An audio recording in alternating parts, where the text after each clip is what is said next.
In this video, we are going to look at dilutions and how to do calculations to figure out certain dilutions. So when we dilute a solution, we move the solute particles apart. But if we're not adding any more solute, the number of particles stays the same. So in our picture here, if you counted up the number of solute particles before adding water and after adding water, they are the same.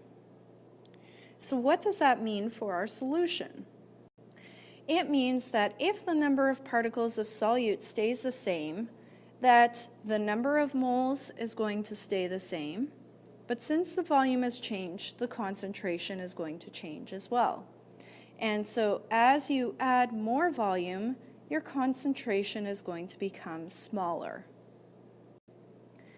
When we dilute a solution, there are several sensory clues that tell us that the particles have spread out.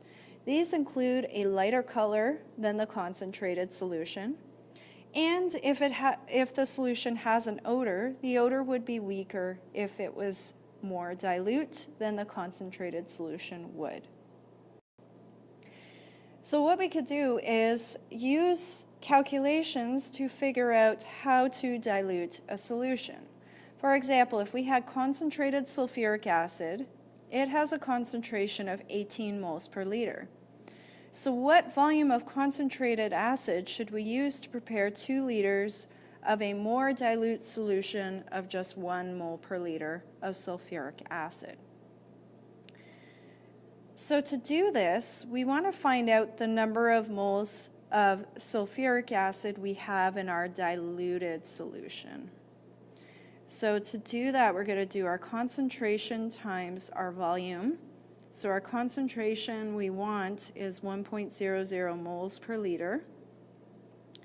And we want 2 liters of this solution. So that means we want 2.00 moles in our diluted solution. So what we need to do is get that 2 moles from our concentrated solution.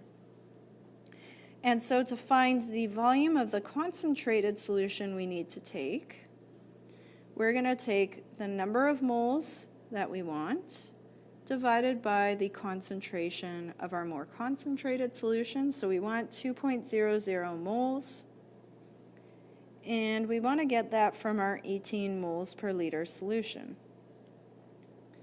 So that means to get 2 moles from this more concentrated solution, we're going to have to take 0.11 liters or 110 milliliters of the solution.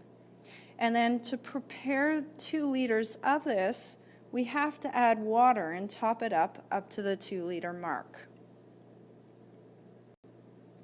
So to figure out how much water we need to add to our solution in order to achieve a 2 liter solution, the volume of water is going to be our total volume minus the volume of the sulfuric acid that we're adding.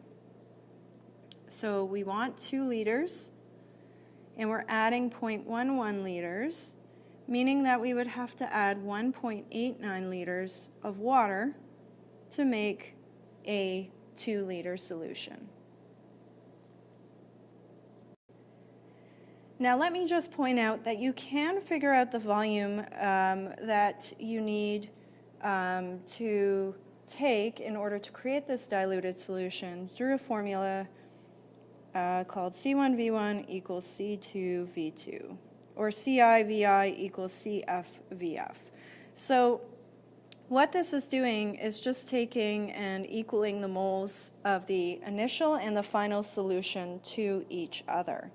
So this C1V1 would be your undiluted, and the C2V2 would be everything to do with your diluted solution. So if we go back to our previous problem, we want to take, we've got an 18 moles per liter solution, so that's our C1. We want to find out what V1 is, and we know we want to make a 1.00 moles per liter solution, and we want 2 liters of it. So we can just solve for V1 here, which would give us the same answer of 0.11 liters. It's really important to remember, though, that you can only use this formula in dilutions. Okay, so nowhere else. We're going to be starting some stoichiometry in the next few lessons, so this only applies to dilutions.